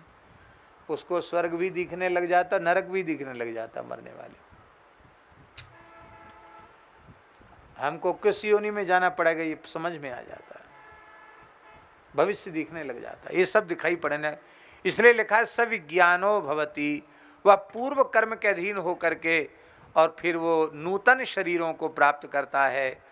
और फिर नूतन शरीर प्राप्त करके फिर पुनरपि जननम पुनरपि मरणम पुनरपि जननी जठरे शयनम। मरण काल में जीव वायु के वेग से बाहर फेंके जाने पर कर्म के अनुसार अलग अलग नाड़ियों से जीव निकलते हैं। इनमें जो लोग पुण्यजनक यज्ञ होम आदि सत्कर्म करते हैं, देवाराधन करते हैं, वे जीव धूम्र, रात्रि, कृष्ण पक्ष, दक्षिणायन, पितृलोक, आकाश और चंद्रलोक, इस क्रम से दक्षिणायन माने पितृयान मार्ग से स्वर्गलोक में पहुंचकर देवता बन जाते हैं। और स्वर्गलोक में पुण्य के क्षीण होने पर क्षीणे पुण्य मर्त्यलोकम विशंति, पुण्य क्षीण होने के बाद फिर धरती पर आ जाते हैं। धरती पर कैसे आते हैं? पुण्य क्षीण होने के बाद जीवात्मा स्वर्ग से आकाश में आता है, आकाश से वायु में आता है, वायु से धूम में आता है और धूम से मिलकर सजल मेघ में आता है और मेघ से मिलकर बरसने वाले मेघ में आ जाता है। और उससे वर्षा के माध्यम से वह जीव आकर के धान, जौ, गेहूं आदि अन्न के ऊपर बरसता है। इसी को छांदोग्य उपनिषद में कहा है, आकाशाद वायुम वायुर्भूत्वा धूमो भवति, धूमो भूत्वा अभ्रम भवति, अभ्रम भूत्वा मेघो भवति, मेघो भूत्वा प्रवर्षति, त इह ब्रीहि यवाहा। वे ही धान्य होते हैं। औषधि वनस्पते तिलमाशा इति जायन्ते, तिल उड़द आदि होते हैं और उन्हीं को मनुष्य खाता है तो वह जीवात्मा उस अन्न के माध्यम से उसके भीतर प्रविष्ट हो जाता है और फिर वही आहार नली के माध्यम से उदर में जाकर के फिर अंतिम परिणति उसकी शुक्र के रूप में होती है। और शुक्र में जीव स्थित होकर के, शुक्र में स्थित जीव वह माता के गर्भ में प्रवेश करता है और फिर उसका जन्म होता है। ये शास्त्रीय प्रक्रिया जन्म की कही गई है। इस प्रकार से जन्म होता है। लेकिन उनके जो कर्म हैं वो सब बने रहते हैं। उसी के अनुसार कोई ब्राह्मण, कोई क्षत्रिय, कोई वैश्य देह को प्राप्त करता है। निकृष्ट कर्म वाले निकृष्ट शरीरों को प्राप्त करते हैं और उत्कृष्ट कर्म वाले उत्कृष्ट शरीरों को प्राप्त करते हैं। एक महात्मा की बात हम आपको बताएं। एक महात्मा पूर्व जन्म में स्वपच कुल में थे। किस कुल में थे? और इस जन्म में वे पवित्र ब्राह्मण कुल में उत्पन्न हुए। इतने पवित्र महात्मा हैं कि हम आपको बता नहीं सकते। बड़े धर्मनिष्ठ, बड़े सदाचारी, बड़े तपस्वी, बड़े कर्मनिष्ठ और बहुत अच्छे महात्मा। और उनको अपने पूर्व जन्म की स्मृति है। बोले गंगा किनारे के हम थे और एक दूधिया से झगड़ा हो गया था। उस दूधिया ने फावड़े से हमारा सिर काट दिया था। अरे भाई, तो इस कुल में तुम्हारा जन्म था, अभी इतने बढ़िया ब्राह्मण कुल में कैसे आ गए? वो महात्मा ने अपनी अनुभूति सुनाई। वो महात्मा हमारे प्रेमी हैं, पर एक मर्यादा है, इसलिए हम उनका नाम नहीं ले रहे हैं। तो उन्होंने बताया कि मैं पूर्व जन्म में चांडाल कुल में जन्म लेने के बाद भी मैंने कभी मांस नहीं खाया, मैंने कभी मद्यपान नहीं किया, मैंने कभी किसी प्राणी की हिंसा नहीं की और मैंने कभी किसी परस्त्री का स्पर्श नहीं किया। मैंने मनवाणी क्रिया से सत्य भाषण किया और एक महात्मा के उपदेश से मैं राम नाम का जप करता था। इसी कारण से इस तरह से मरने के बाद भी मुझे अब कल्याण के लिए उपयुक्त ब्राह्मण शरीर मिला है। विरक्त महात्मा है वो, अच्छे संत हैं। आप कहें कि आपने ये उदाहरण क्यों दिया? हम ये उदाहरण इसलिए दे रहे हैं कि मान लो हमारे पूर्व के कर्म ऐसे थे कि हम नीच कुल में उत्पन्न हुए। बहुत ध्यान से सुने इस बात को। तो ये तो हमारी मजबूरी हुई, हमारे अधीन तो नहीं था। लेकिन अब सत्कर्म करना हमारे अधीन है। हम सत्यवादी हो सकते हैं, हम जितेंद्रिय हो सकते हैं, हम अशुद्ध आहार का त्याग कर सकते हैं, हम अशुद्ध कर्मों का त्याग कर सकते हैं। अब सब हमारे हाथ में है। तो ये उदाहरण हमने इसलिए दिया कि देखो उनको कल्याण के लिए उपयुक्त शरीर प्राप्त हो गया। एक उन्होंने अनुष्ठान किया, हमारे महाराज जी से ही पूछ के किया। आपने मृत्यु के काल के ज्ञान के लिए कि मृत्यु का काल हमारा कैसा हो, इसके लिए उन्होंने एक अनुष्ठान किया उन महात्मा ने। तो उनको अनुभूति हुई अनुष्ठान की पूर्ति में कि तुम चिंता मत करो, जब तुम्हारी मृत्यु का क्षण होगा तो ब्रह्मा विष्णु महेश तीनों तुम्हारे सामने खड़े होंगे। अब लौट के तुमको आना नहीं पड़ेगा। यदि जीव सत्कर्म करने में स्वतंत्र नहीं होता तो मनुष्य जन्म की फिर कोई महिमा नहीं थी। मनुष्य जन्म की महिमाएं इसीलिए है कि आज हम भले ही चाहे जहां पैदा हुए हों, चाहे जिस परिस्थिति में हों, लेकिन आज सत्संग करके, भगवान की शरण जा करके, भगवान का भजन करके अपने जीवन को आदर्श, पवित्र और अनुकरणीय जीवन बना सकते हैं। इसीलिए इस अभिमान की निवृत्ति भगवत शरणागति से होती है। भगवत शरणागति जब हो जाती है तब जीव के अभिमान की निवृत्ति हो जाती है। इसलिए अर्थ काम पर और धर्म पर दो प्रकार के मनुष्य होते हैं। जो धन और भोग्य पदार्थों की विलासा करते हैं वो बुभुक्षु अर्थ काम पर माने जाते हैं और धर्मशास्त्र से प्रतिपादित कल्याण के साधन को धर्म कहते हैं, जिसको मीमांसा सूत्र में लिखा है चोदना लक्षणोर्थो धर्मा। जिस साधन से त्रिवर्ग और मोक्ष की प्राप्ति होती उसे धर्म कहते हैं। यतोभ्युदय निश्रेय सिद्धि सधर्म, वैशेषिक सूत्र, जिससे अभ्युदय और परम कल्याण की सिद्धि होती है। प्रसाद लेके जाए, उससे परम कल्याण की सिद्धि होती है, उसको धर्म कहते हैं। इनमें भी दो प्रकार के साधक होते हैं। इस प्रकरण को हम जल्दी पूरा कर रहे हैं। इसमें भी दो प्रकार के साधक होते हैं, एक देवतांतर पर और एक भगवत पर। कैसे? एक तो देवतांतर पर होते हैं, एक भगवत पर होते हैं। बहुत से लोग ऐसे होते हैं जो भगवान को नहीं मान पाते ठीक से, वो किसी देवी देवता तक ही सीमित रह जाते हैं, भगवान तक नहीं पहुंच पाते हैं। और सच्ची बात हम कहें तो कई बार देवी देवता तक भी नहीं पहुंच पाते हैं, भूत प्रेत को ही देवी देवता मानकर जीवन भर पूछते रह जाते हैं, पीर मजार को ही पूछते रह जाते हैं, भगवान तो बहुत दूर की बात है। और कुछ लोग ऐसे होते हैं जो अग्नि इंद्र आदि देवताओं की आराधना में तत्पर कहे जाते हैं, उनको शास्त्रों में देवतांतर पर कहा गया है। और उन्हीं के लिए भगवान ने गीता में कहा देवान यान्ति देवेज्या, जो देवताओं का यजन करते हैं वो देवताओं को प्राप्त करते हैं। पितरों को यजन करने वाले माने प्रधान रूप से उन्हीं को मानने वाले वो पितरों को प्राप्त होते हैं। और यान्ति मद याजनोपि माम, जो अनन्य भाव से मेरा यजन करते हैं वह मुझे ही प्राप्त करते हैं। दूसरे होते हैं भगवत पर, भगवत परायण होते हैं। देखो संसार में एक उदाहरण हम आपको दें, पतिव्रता नारी सबको मानती है कि नहीं? अपने माता पिता को भी मानती है, समय आने पर माता पिता की भी सेवा में उपस्थित होती है। ससुराल में रहती है तो अपने सास ससुर को भी माता पिता मानकर उनकी सेवा करती है, धर्म पिता धर्म माता मानकर सेवा करती है, पति की भी सेवा करती है, देवर की भी सेवा करती है, घर में कोई अतिथि आ जाए तो उसकी भी सेवा करती है। सबको मानती कि नहीं? पति का मित्र है उसको भी मानती है, उसको भी चाय पानी की पूछेगी, भोजन कराएगी, आइए बैठिए विराजिए कहेगी। किसके संबंध से मानती है? उसका अपना तो कोई लेने देना नहीं है, पति के संबंध से मानती है। तो जैसे पति के संबंध से पतिव्रता सबका आदर करती है पर पति स्थान पर केवल पति को मानती है, ऐसे ही ये सब भगवान के ही हैं देवी देवता। किसी की निंदा नहीं करना, किसी का तिरस्कार नहीं करना। जो शिशोसी तब चरण नमामि, मोह पर कृपा करिए अब स्वामी।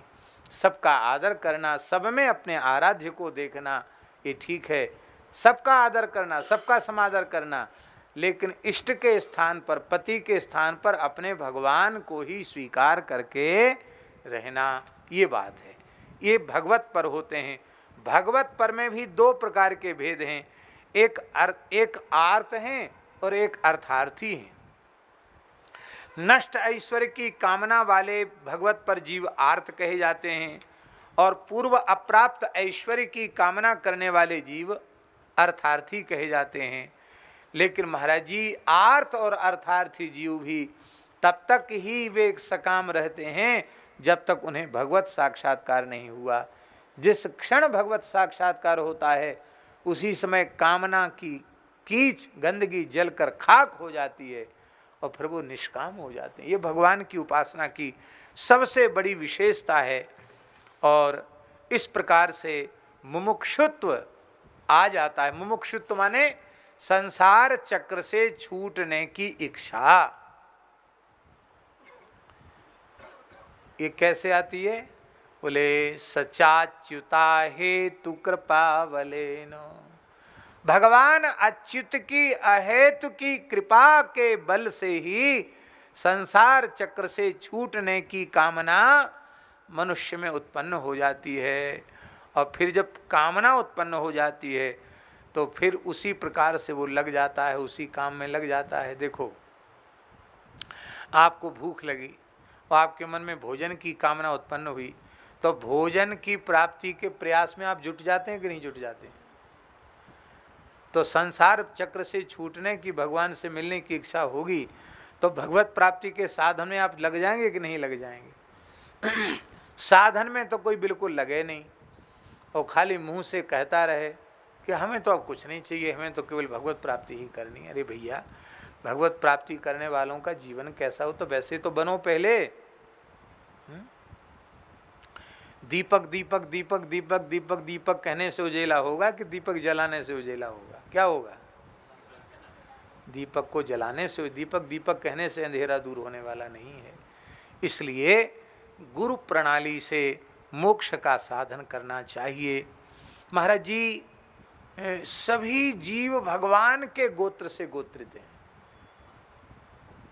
ऋषि गोत्र हैं, पर उन ऋषियों का भी सनातन गोत्र क्या है? अच्युत। इसलिए सभी जीव भगवान के गोत्र से गोत्रित हैं। तो जब तक संसार का संबंध, व्यवहार का संबंध रहता है, तब तक वे संसार के गोत्र रहते हैं, और संसार के गोत्र जब तक रहते हैं तब तक जातक, मृतक, सूतक आदि सब कुछ लगता है। और हम लोग संसार का संबंध त्याग दिया। जिस दिन गुरु महाराज ने लंगोटी बांधी, उसी दिन संसार का संबंध समाप्त हो गया। फिर हम लोगों को बताया जाता है कि आज से तुम्हारा अच्युत गोत्र हो गया। क्यों? कौन सा गोत्र हो गया? अब कोई सूतक नहीं, न जातक सूतक न मृतक सूतक। हमारे यहाँ महात्माओं का शरीर पूरा हो जाए तो किसी को सूतक थोड़ी लगता है। कीर्तन करते भाई ले गए जमुना जी, और बस वहाँ अपने करके आए, शंख का जल ले लिए, यज्ञोपवीत बदल लिए, खूब कथा कीर्तन सब होता रहता है। जीव भगवान के धाम को चला गया, रोना गाना किस काम का? ये है। तो अच्युत गोत्र, अपत्यम, पौत्र प्रभृति गोत्रम, ये जो महर्षि पाणिनि का सूत्र है, चौथे अध्याय के पहले पाद का 162वां सूत्र, इस सूत्र से तीसरी पीढ़ी से लेकर आगे की सभी संतानें उसकी गोत्रापत्य कही जाती हैं। तो ब्रह्मा जी के भगवान नारायण की तीसरी पीढ़ी में ऋषि हुए कि नहीं हुए? तो उन सबका गोत्र क्या हुआ? अच्युत हुआ कि नहीं हुआ? तो मूल में सबका गोत्र भगवान ही है। अब दो प्रकार की बातें इसमें भी, कि हम लौकिक व्यवहार में जब तक हैं तब तक हम लौकिक व्यवहार को ठीक से मानकर चलें, शास्त्रीय व्यवस्था को मानकर चलें, लेकिन भीतर से ये समझते रहें कि हम तो भगवान के गोत्र के ही हैं। वस्तुतः ईमानदारी से हमारी आध्यात्मिक अवस्था जो है उसमें हम, जिस दिन गुरु जी ने भगवत शरणागति दे दी, जैसे कन्या होती ना, कन्या, तो विवाह के पूर्व तो उसके पिता का गोत्र होता है कि नहीं होता है? और विवाह होने के बाद पति का गोत्र होता है। पूज्य श्री रमन रेती वाले महाराज जी कहते कि गोयल गोत्र की लड़की मित्तल के यहाँ चली गई तो वो गोयल से तुरंत मित्तल बन गई। कहते बंसल के यहाँ चली गई तो बंसल हो गई, गर्ग के यहाँ चली गई तो गर्ग हो गई। तो बोले बताओ, जब संसार के, रमण रीति वाले महाराज जी कहते, जब संसार के सारे संबंध झूठे हैं, उन झूठे संबंधों को स्वीकार कर लेने से गोत्र बदल जाता है, तो भगवान का संबंध स्वीकार कर लेने से सब कुछ क्यों नहीं बदलेगा? अवश्य बदल जाएगा। पर भीतर से भगवान के संबंध को स्वीकार कर लेना और उसी संबंध की पुष्टि के लिए तद विज्ञानार्थम स गुरु मेवाभिगच्छेत समित पाणि ही श्रोत्रियम ब्रह्मनिष्ठम। श्रोत्रिय ब्रह्मनिष्ठ गुरु की शरण में जाना चाहिए अपने भगवत तत्व के विज्ञान के लिए। और भगवत तत्व का विज्ञान, इसी का नाम है मोक्ष। मोक्ष माने क्या है? सभी बंधनों से विनिर्मुक्त होकर सतत परमानंद रूप ब्रह्म का अनुभव करना, भगवान का निरंतर अनुभव करना, इसी का नाम मोक्ष है। अब मुमुक्षु के लक्षण कहने के बाद अब उसके भेद की चर्चा होगी, वो भी थोड़ी गंभीर है, उसकी चर्चा हम कल करेंगे। बोलो भक्तवत्सल भगवान की। बहुत अच्छी चर्चा है ये सब, ऐसी नहीं है कि एक बार सुनने की है, इसको बार बार सुनना चाहिए, क्योंकि इससे भीतर की बात पक्की हो जाएगी, सिद्धांत पक्का हो जाएगा और फिर आप भजन में ईमानदारी से लग सकेंगे। इसलिए कथाएं तो सुननी ही चाहिए, पर इन कथाओं की अपेक्षा ये जो सैद्धांतिक चर्चा है इससे बड़ा लाभ होता है, इसको सुनना बहुत आवश्यक है। वैसे हम सीधे सीधे भी कहते चले जा सकते हैं, लेकिन उसमें आपके ज़्यादा कोई पल्ले नहीं पड़ेगा। इसलिए जहाँ तक हो सकता है उस विषय को हम सुस्पष्ट करके आगे बढ़ना चाहते हैं। श्री सीताराम जी महाराज की। श्री राम जय जय राम। श्री राम जय। श्री राम जय जय राम।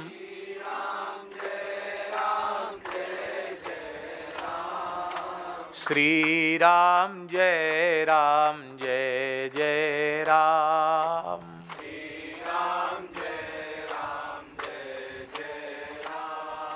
सीताराम जय सीताराम।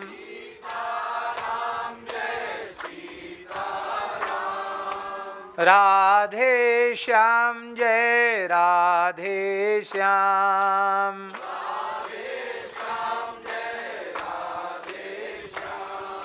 जय जय श्यामा जय जय श्याम।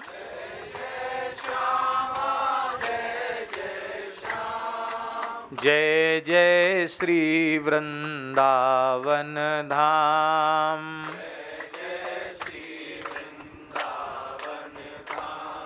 श्री राम जय जय राम। जय गौ माता जय गोपाल।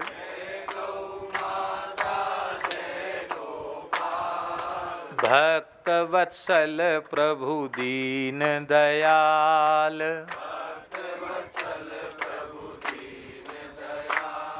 श्री राम जय जय राम। श्री त्रिभुवन पावनी पतित पावनी भगवती श्री भागीरथी गंगा की।